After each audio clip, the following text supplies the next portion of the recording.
আসসালামু আলাইকুম রহমতুল্লাহ। সকলকে চবিবিটি অ্যান্ড এবি অ্যাডমিশন প্রোগ্রামের পক্ষ থেকে আন্তরিক শুভেচ্ছা ও অভিনন্দন। শিক্ষার্থী বন্ধুরা, আমরা সকলে অবগত আছি জানুয়ারির 8 তারিখে আমাদের এক্সাম চট্টগ্রাম বিশ্ববিদ্যালয়ের 2টি ইউনিটে। সেজন্য আমরা অনেকেই প্রিপারেশন নিচ্ছি। তো অনেকেই আমাদেরকে কোয়েশ্চেন করে থাকে যে ভাইয়া, এবছর যেহেতু আরবি এবং ইসলামিক স্টাডিজের মার্ক তুলনামূলক বেশি, অর্থাৎ 30 নম্বরের পরীক্ষা, তো আরবির প্রিপারেশনটা কিভাবে নিব? তো সেজন্য আমাদের মূলত আজকে আরবির দ্বিতীয় পত্রের সাজেশন নিয়ে আলোচনা। যে বছরগুলোতে আরবির উপরে নাম্বার বেশি ছিল, অর্থাৎ 30 নাম্বার ছিল, এই ইউনিটটা আগেও ছিল, তোমরা হয়তো অনেকে জানো। এটাতে 30 নাম্বারের প্রশ্ন হতো আগে যখন ছিল। তখন কিভাবে প্রশ্নগুলো আসতো, মোটা দাগে কোন প্রশ্নগুলো আসতো, বা এবছর আসলে কিভাবে আসতে পারে, তো এটা প্রশ্নগুলো পর্যালোচনা করলে মোটামুটি একটা আইডিয়া হয়। সে থেকে আজকে আমাদের একটা শর্ট সাজেশন। তো আশা করি এই সাজেশনটা অনুসরণ করলে তোমাদের ভালো পরিমাণ কমন পড়বে ইনশাল্লাহ। এবং বিগত প্রশ্নগুলোতে এরকম করেই কোয়েশ্চেনগুলো করা হয়েছে। তো কথা না বাড়িয়ে চলে যায় ক্লাসে। লক্ষ্য করো, লেখা আছে মোটা দাগের প্রকারগুলো। অর্থাৎ তোমাকে আরবি দ্বিতীয় পত্রে এত গভীর থেকে প্রশ্ন করবে না।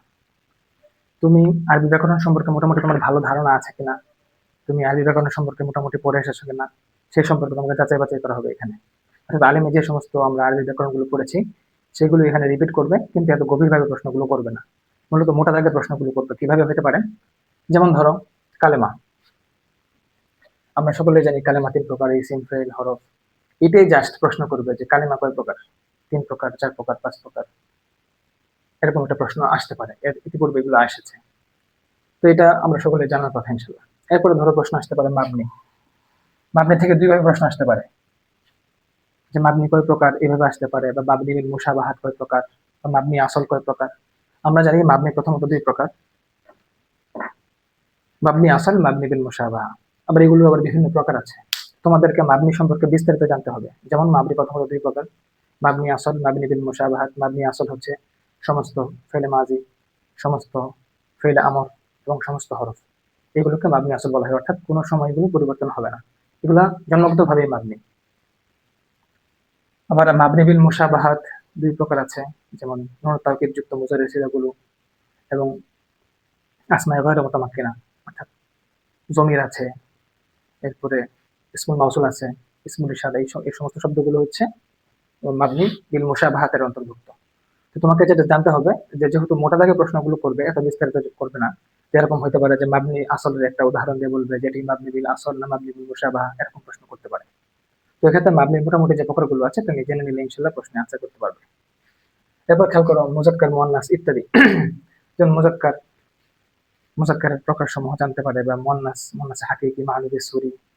জমার প্রকারগুলো আছে, যেমন জমা, মাহলুবি, হাকিকি, সুরি, এরকম গুলো প্রশ্ন আসবে।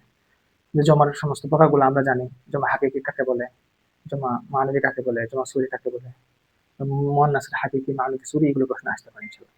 তো আমরা এই সমস্ত মোটা দাগের প্রকারগুলো, জাস্ট শুধু প্রকার, যেগুলো নিয়ে কোনো একতলাফ নেই, এই সমস্ত প্রকারগুলো সম্পর্কে আগে মোটামুটি একটা ধারণা করবো এবং খাতায় নোট ডাউন করে ফেলবো, যাতে কোনো প্রকার আসলে আমরা আনসার করতে পারি। তোমরা এটা মানে ভেবে অবহেলা করো না যে প্রকারও কোনো প্রশ্ন আসতে পারে। হ্যাঁ, আরবি দ্বিতীয় পত্রের থেকে শুধু প্রকার কয়টা একটু প্রশ্ন আসতে পারে। এর জন্য প্রকারগুলো ভালো করে মুখস্থ করতে হবে। যেগুলো একতলাফ আছে সেগুলো বাদ, যেগুলো একদম স্বতঃসিদ্ধ এবং সবার কাছে এক, সেগুলোর প্রকারগুলো আসবে। এরপর লক্ষ্য করো ইসমে মুতামাক্কিন। ইসমে মুতামাক্কিন বলতে মুআরব, অর্থাৎ যে সমস্ত ইসিম আরব গ্রহণ করে সেটাকেই ইসমে মুতামাক্কিন বলে। আমরা জানি 16 প্রকার ইসিমের 9 প্রকার এরাব। এটা যারা আমরা নাহু পড়েছি সকলেই জানি। তো এখানে 16 প্রকার ইসিমের 9 প্রকার এরাব, এটা আমাদের শিখতে হবে। ইসমে মুতামাক্কিন 16 প্রকারে যে আছে, যেমন ওয়াহিদ মুজাক্কার, মুফরাদ মুনসারিফ, সহিহ, জারে মাজরুর সহিহ, যে প্রকারগুলো আছে, মুয়ান্নাস, হাকিকি, মাহলুবি, এগুলো তো বললামই। এরপরে আসমায়ে সিত্তা মুকাব্বারা, এই সমস্ত শব্দগুলো কিভাবে এরাব হয়, এটা সম্পর্কে মোটামুটি একটা ধারণা নেওয়া। এত বিস্তারিত না জানলেও চলবে। কিছু মোতামাক্কিন কয় প্রকার, এটাই পরীক্ষায় আসতে পারে। এই হচ্ছে কথা। এরপরে মারিফার প্রকারভেদ। শব্দ মারিফা হয় কিভাবে? 7টি কারণে মারিফা হতে পারে। আলিফ লাম হইলে মারিফা হয়, বা মারিফা শব্দের দিকে মুজাফ হইলে মারিফা হয়, এরকম। মারিফার কয় প্রকার? 7 প্রকার, এরকম প্রশ্ন আসতে পারে। পরে ইসিমের আরব, এটা একটু আগে বলাই হলো। ইসিমের আরব এই সম্পর্কে আমরা মোটামুটি হালকা ধারণা নিলে ইনশাল্লাহ প্রশ্ন আনসার করতে পারবো। এরপর লক্ষ্য করো, আল হরুফুল আমিলাতু, হরুফে আমিলা কাকে বলা হয়? হরুফে আমিলা হচ্ছে যে সমস্ত হরফ ইসিমের মাঝে সরাসরি আমল করে সেগুলোকে হরুফে আমিলা বলা হয়। এই 5 প্রকার হরুফে আমিলের ভিতরে সবগুলো পরীক্ষায় আসে না। সচরাচর আল হরুফুল জার গুলো আসে, আল হরুফুল মুশাব্বাহাতু বিল ফাইল গুলো আসে, হরুফুল নিদা এগুলো আসে। এরকম প্রশ্ন দিবে যে কোনটি হরুফুল জার, যে কোনো একটা হরফুল জার যখন ফি দিয়ে দিল, বলবে এটাকে হরফুল জার নাকি হরফুল মুশাব্বাহ বিল ফাইল না হরফুল নিদা, বা হামজা যেটা এটা দিয়ে দিল, আমরা জানি এটা হরফুল নিদা। কিংবা কসমের শব্দগুলো আছে যেমন তা, ওয়াও, এগুলো বলবে বলবে যে এই তাটা কিসের হরফ, আল হরফুল জার না আল হরফুল মুশাব্বাহ বিল ফাইল না হরফুল নিদা, কিংবা ওয়াওটা কি এর হরফ, এরকম প্রশ্ন আসতে পারে। এগুলো মুখস্থ করে ফেলতে হবে। এগুলো এরকম না যে তুমি হালকা হালকা তোমার ধারণা আছে পরীক্ষায় গেলে তুমি পারবে, এরকম হবে না। কিছু জিনিস আছে একদম ঠাড়া মুখস্থ, বোঝা না বোঝা পরের কথা। এরকম আল হরফুল জার গুলো মুখস্থ করতে হবে। তো হরফুল মুশাব্বাহাতু বিল ফাইল যেগুলো ফেলের সাথে সাদৃশ্যপূর্ণ হরফ, যেমন ইন্না, আন্না, কান্না, লাকিন্না, লাইতালা, আলামাতা 6টা হরফে আমরা চাইলে মুখস্থ করতে পারি, একদম সহজ। এগুলো মুখস্থ করতে হবে। এগুলোর কাজ কি? আল হরফুল মুশাব্বাহাতু বিল ফাইল গুলো তার ইসিমকে জবরদান করে এবং খবরকে রফা দান করে, এই সম্পর্কে আমাদেরকে জানতে হবে। হরফুন নিদা, এই যে বললাম একটু আগে, হরফুন নিদা কয়টি? ইয়া, আয়া, হায়া, আই, আ, এই যে মুখস্থ, এরকম মুখস্থ করতে হবে। এরকম প্রশ্ন আসতে পারে, তুমি কখনো দেখোই নাই হয়তো শব্দটা হায়া, এটা একটা হরফুন নিদা। এরকম আসতে পারে যে এর হায়াটা কি, হরফুল আজ কিনা, কিংবা হরফুল মুশাব্বাহ বিল ফাইল কিনা, বা হরফুল নিদা কিনা, এরকম করে প্রশ্ন আসতে পারে। তোমাকে এই শব্দগুলো একদম খারাপ মুখস্থ যদি করতে পারো, তাহলে তুমি পরীক্ষায় প্রশ্ন আসলে দেখে বলতে পারবা যে এটা হরফুল নিদা কিনা, না হরফুল জার কিনা, বা হরফুল মুশাব্বাহ বিল ফাইল কিনা। তো এই হচ্ছে কথা। এরপর হচ্ছে মারফুআত। মারফুআতের প্রকার সমূহ। মারফুআত বলতে হচ্ছে যে সমস্ত ইসিম গুলো মারফু হয় সবসময়, সর্বাবস্থায় মারফু হয়। আর যে সমস্ত ইসিম গুলো মানসুব হয় সর্বাবস্থায়, এই শব্দ সম্পর্কে আমাদেরকে ধারণা রাখতে হবে। যেমন মারফুআতের অন্তর্ভুক্ত আছে ফাইল, নাইবুল ফাইল আছে, মুবতাদা আছে, খবর আছে, ইসমু মাওলা আল মুশাব্বাহাতাইনি বিলাইসা আছে, ইসমু মাওলা আন নাফিয়াতু লিল জিনস আছে। এরকম 8টা মাত্র মারফুআত, একদম সহজ। 8টা শব্দই জাস্ট মুখস্থ করলেই আমাদের হচ্ছে, কঠিন কিছু নাই। যে বলবে যে কোনটি মারফুআতের প্রকার, ধরো বলবে ফাইল বা মুবতাদা। মুবতাদা কিসের প্রকার? মারফুআত, মানসুবাত, মাজরুরাত। বা ফাইল কিসের প্রকার? মারফুআত, মানসুবাত, মাজরুরাত। এরকম প্রকার দিয়ে বলে দিবে। একদম সহজ কোয়েশ্চেন, কিন্তু তুমি পরীক্ষার হলে টেনশনের কারণে হয়তো ভুল করতে পারো। সুতরাং তোমাকে এগুলো একদম মুখস্থ করে ফেলতে হবে, যেরকম না যে দেখলে হয়তো বা পারি, এখন এক্সাম দিলে পারলাম, কিন্তু এখানে টেনশনে অনেক সময় ভুল হয়ে যায়, যে মাথা কাজ করে না, তখন জানা জিনিসগুলো ভুল হয়ে যায়। জন্য আমাদের একদম মুখস্থ করে ফেলতে হবে। যদি মুখস্থ করে ফেলতে পারি তাহলে সহজ। এরকম মানসুবাতের প্রকারগুলো আছে, যেমন মাফউলুন বিহি, মাফউলুন ফিহি, মাফউলুন লাহু, মাফউলুন মুতলাক, হাল, তামিজ, এই বিষয়গুলা এরকম আসবে খুব কমই। যে একটা বাক্য দিয়ে বলবে যে এটার ভিতরে এটা কি হয়েছে, এরকম প্রশ্ন দুইটা একটা করবে, কিন্তু প্রকার অনেকগুলো দিবে। যেমন জা জাইদুন সবাহান, জা জাইদুন ফিল মাসজিদে সবাহান, ফিল মাসজিদে তার কি কি হয়েছে, সবাহান তার কি কি হয়েছে। জালাস্তু জিলসাতাল ক্বারি, কারি সাহেবের মতো বসেছি, এখানে জিলসাতাল ক্বারি ইআরাব কি হয়েছে, মানসুব হয়েছে, হাল হয়েছে, কিংবা তামিজ হয়েছে, এরকম করে বাক্য দিয়ে বলবে এটা ইআরাবগতভাবে কি হয়েছে। যেমন রাআইতু জাইদান ফিল মাসজিদি, আমি জাহিদকে মসজিদে দেখলাম, এখানে জাইদানের হালত কি, মাফউলুন বিহি কিনা, মাফউলুন ফিহি কিনা। জা জাইদুন ওয়া উমরান, এখানে উমরান তারকিবে কি হয়েছে, ওয়াউল মাইয়া।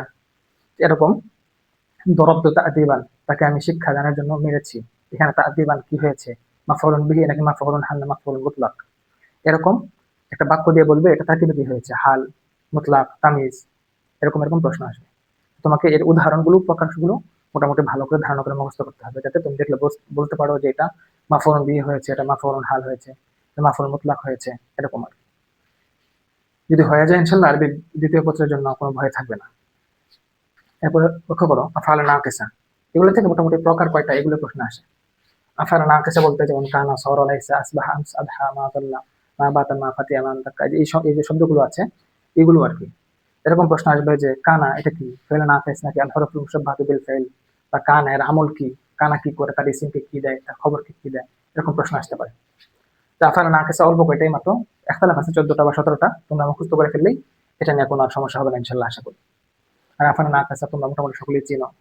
ওয়া কানা আল্লাহু আলিমান হাকিমা, সে তার ইসিমকে কি দেয়, পেশ দান করে। যেমন ওয়া কানা আল্লাহু, এখানে আল্লাহু পেশ হয়েছে, আলিমান হাকিমা, তো খবরের ভিতরে কি হয়েছে, নসব হয়েছে। এরকম এর আমলগুলো এবং কয় প্রকার, এটা মোটামুটি মুখস্থ করে ফেললে ইনশাআল্লাহ আমাদের জন্য পরীক্ষা সহজ হবে। না আফআলুল মুকাররাবা আছে, আফআল মুকাররাবা যেমন আফআল মুকাররাবা হলো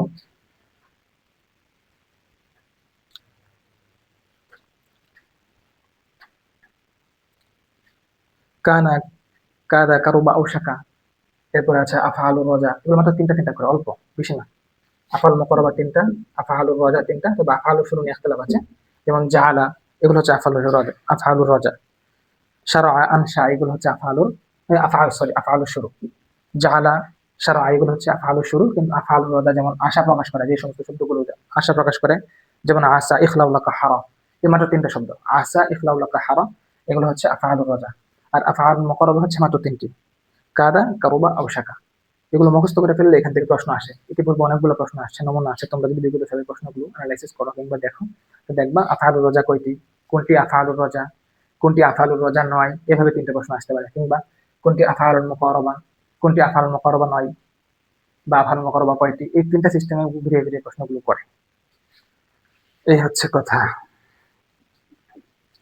এরপরে খেয়াল করো, হরফুশ শর্ত। হরফুশ শর্ত কয়টি, সব কয়টি, এটা প্রশ্ন আসতে পারে। হরফুশ শর্তগুলো আমরা যদি মুখস্থ করে ফেলি তাহলে আমাদের জন্য সহজ হয়ে যাবে।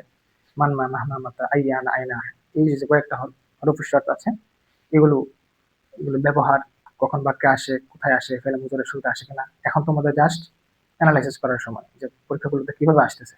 এত কঠিন করে আসবে না যে তোমরা ভয় পেতেছো যে আগে দ্বিতীয় পত্র না জানি কত কঠিন প্রশ্ন আসতে পারে। এখানে এত কঠিন প্রশ্ন আসবে না, জাস্ট প্রকার এবং তার কাজ কি, তোমরা সবাই এগুলো পারো, প্রকার এবং কাজ কি। তারপরে তোমাদেরকে জাস্ট মোটা দাগের কথাগুলো জানিয়ে দেওয়া যে পরীক্ষায় এর থেকে বাইরে খুব আসার সম্ভাবনা কম, আসলে এগুলো থেকে আসবে ইনশাল্লাহ, আমরা আশা করি। সেরকম হুরুফের শর্টগুলো তোমরা যারা আছো মোটামুটি দেখে নিলে ইনশাল্লাহ পারবে। এরপরে বদলের প্রকার। বদল 4 প্রকার আমরা জানি: বদলুল কুল, বদলুল বান, বদলুল ইস্তিমাল, বদলুল গলত। এগুলো প্রকার আসবে। আর এগুলো থেকে বিস্তারিত আসবে না যে কোনটা বদল হয়েছে। বদল কি তোমরা জানোই মনে হয়। বদল হচ্ছে দুটো জিনিস একই হওয়া। যেমন যা আখুকা যাইদুন, জায়দ যে তোমার ভাই, সেই একই ব্যক্তি। যা আখুকা মাহফুজুন, তোমার ভাই মাহফুজ এসেছে, অর্থাৎ দুটো ব্যক্তি একই, কোনো পার্থক্য নেই। এরকম বদলের কয়েকটা প্রকার আছে। বদলুল বাদ, বদলুল ইস্তিমাল, এগুলো তোমরা মোটামুটি একটা ধারণা নিলে ইনশাল্লাহ পরীক্ষায় ভালো করতে পারবে। এরপরে হরফুল আতফ কয়টি? হরফুল আতফ 10টি। আমরা জানি ওয়াও, ফাতুম্মা, আও, আমলা, বাল, লাকিন, হাত্তা, ইম্মা। এগুলো ছন্দের মধ্যে মুখস্থ করে ফেলতে হবে, অল্প কিছু বিষয়। আর এই দ্বিতীয় পত্র একদম সহজ একটা বিষয়, আমরা শুধু এগুলো নিয়ে ভয় পাই। মানে কয়েকটা বিষয় মুখস্থ করলেই মোটামুটি হয়ে যায়। এবং ছন্দের মতো জাস্ট তুমি যদি এই বিষয়গুলো সম্পর্কে ভালো একটা ধারণা নাও, পরীক্ষায় মোটামুটি আমার আশা করি যে মোটামুটি আরবি দ্বিতীয় পত্র থেকে যদি প্রশ্ন আসে এগুলো থেকে করবে, বাইরেও করতে পারে ইনশাল্লাহ, কিন্তু এগুলো থেকে বেশি করার সম্ভাবনা বেশি। এরপরে মোজারেকে যজম দান করে কোনটি? যেমন ফেলে মুজারের শুরুতে লাম আসলে পরবর্তী ফেলে মুজারে যজম হয়ে যায়। যেমন লাম ইয়াফআল, লাম ইয়াযহাব। ইন, ইন আসলে ফেলে মুজারের শুরুতে এটা যজম হয়ে যায়। এরকম 5টি মাত্র হরফ আছে, ফেলে মুজারের শুরুতে আসলে এগুলো যজম হয়ে যায়। এই হচ্ছে মোটামুটি কথা। এছাড়াও আরো কিছু টুকিটাকি বিষয় আছে যে যা বলছি তার থেকেই একদম হুবহু কমন আসবে এরকম তো আসলে হয় না। কোনো শীট থেকে তো ফুললি কমন আসে না, টুকটাক কিছু এদিক সেদিক হয়। তো এগুলো হলো মোটা দাগের বিষয়, এগুলো থেকেই কম বেশ প্রশ্ন আসে। তো প্রশ্ন কিভাবে আসে তোমরা অলরেডি এক্সাম দিচ্ছ, জানো। যেরকম আমার কথা তোমরা হয়তো অনেকে ডাউট হতে পারো, যেরকম প্রশ্ন আসছে মানসুবাত শব্দের অর্থ কি, মানসুবাত কয়টি? 2014-15 সালে এই পরীক্ষায় আসছে এটা। এরপরে আসমায়ে জাজেমা কয়টি? এই যে যজম দানকারী হরফ কয়টি, যেটা বললাম মাত্র, এই যেটা একদম হুবহু প্রমাণ এইভাবে আসছে। এরপরে মুস্তফা শব্দের আরব কি? তোমরা যারা বাপ সম্পর্কে ভালো ধারণা রাখো, যে বাপ কয়টি, যে সুলাসে মুজাররাদের বাপ কয়টি, রুবায়ে মুজাররাদের বাপ কয়টি, সুলাসে মাজিদ ফিহের বাপ কয়টি, এটা তোমাদেরকে একদিন ক্লাস হয়েছে, বিগত ক্লাসগুলো তোমাদের কিন্তু পাবে। এই কত বড় একটা প্রশ্ন এসেছে যে সুলাসে মুজাররাদের বাপ কয়টি, এরকম সুলাসে মাজিদ ফিহের বাপ কয়টি, রুবায়ে মুজাররাদের বাপ কয়টি, এগুলো সম্পর্কে তোমাদের মোটামুটি ধারণা নিতে হবে ইনশাআল্লাহ। এই হচ্ছে মোটামুটি কথা। ক্লাসে তো বড় করে লাভ নেই, তোমাদের এখন গুরুত্বপূর্ণ সময়, এক্সামের সময়। এখন যত বেশি অ্যানালাইসিস করবে, কোয়েশ্চেন বেশি প্রশ্ন দিবে, তত বেশি তোমাদের এখন ভালো হবে। তোমরা হয়তো বা জানো আমাদের একটা এক্সাম বেস চলতেছে। মাত্র 99 টাকায় আমরা এই এক্সাম বেসটা জাস্ট তোমাদের গুরুত্ব ধরে রাখার জন্য আয়োজন করা। আমাদের কোনো এরকম প্ল্যান ছিল না যে এই বছর কোনো টাকা বা বিনিময়ে আমরা কোনো কিছু সেবা প্রদান করবো। আমাদের জাস্ট ইচ্ছা ছিল যে প্রথম বছর যাতে আমরা বা আমাদের এই স্টুডেন্ট জন্য যাতে আমরা একটা ফ্রিতে একটা কাজ করতে পারি, সেবা দিতে পারি, ফ্রি সাবিলিল্লাহ, এটাই আমাদের উদ্দেশ্য ছিল। কিন্তু দেখলাম একদম ফ্রিতে নিলে তোমাদের অনেকে অবহেলা করে, ঠিকমতো ক্লাসে আসে না, বা এরকম এক্সাম গুলোতে ঠিকমতো কন্ট্রিবিউট করে না। এর জন্য আমাদের মূলত মাত্র জাস্ট 99 টাকা একটা এক্সাম বেস চলতেছে। তোমরা যারা আমাদের এক্সাম বেসে ভর্তি হতে চাও, আমাদের নাম্বার আছে, হোয়াটসঅ্যাপ নাম্বার আছে, যোগাযোগ করতে পারো। 0196620 2424। আমাদের হোয়াটসঅ্যাপ নাম্বারটা তোমরা যদি যোগাযোগ করো, তোমাকে বিস্তারিত বিষয় বলা দেওয়া হবে। এখানে 25টি পরীক্ষা হবে। এরপরে প্রশ্ন যে ব্যাখ্যা সহ পিডিএফ দেওয়া হবে, সাজেশন আছে, আমাদের আরবি শর্ট সাজেশন আছে, বা আমাদের ব্যক্তিগত একটা পিডিএফ আছে যেটাতে তুমি আরবির বা ইসলামিক স্টাডিজের যে মূল বিষয়গুলো কি কি থেকে প্রশ্ন আসতে পারে ঘুরিয়ে ফিরিয়ে, এই বিষয়গুলো এখানে দেওয়া আছে আর কি। এরপরে তোমাদের ডাউট সলভ করার একটা অপশন আছে। আমরা সার্বক্ষণিক তোমাদেরকে অনলাইন সাপোর্ট দিব, কোনো কোয়েশ্চেন থাকলে আমাদের করতে পারবে। এই হচ্ছে মোটামুটি আমাদের আজকের পড়াশোনা। তো আশা করি তোমরা সকলে ভালো আছো, পরীক্ষার জন্য পূর্ণ প্রিপারেশন নিচ্ছ, এবং তোমাদেরকে পূর্ণ সহযোগিতা করার জন্য আমি আছি, আমাদের সাথে আরো অনেক টিচার প্যানেল আছে। তোমরা ইনশাল্লাহ এগিয়ে যাও, ইনশাল্লাহ ভবিষ্যতে ভালো কিছু হবে আশা করি। চট্টগ্রাম বিশ্ববিদ্যালয়তে এসে জমিনে তোমাদের স্বাগতম। ইনশাল্লাহ অন্য কোনো একদিন দেখা হবে। তো ভালো থাকো, সুস্থ থাকো। আসসালামু আলাইকুম।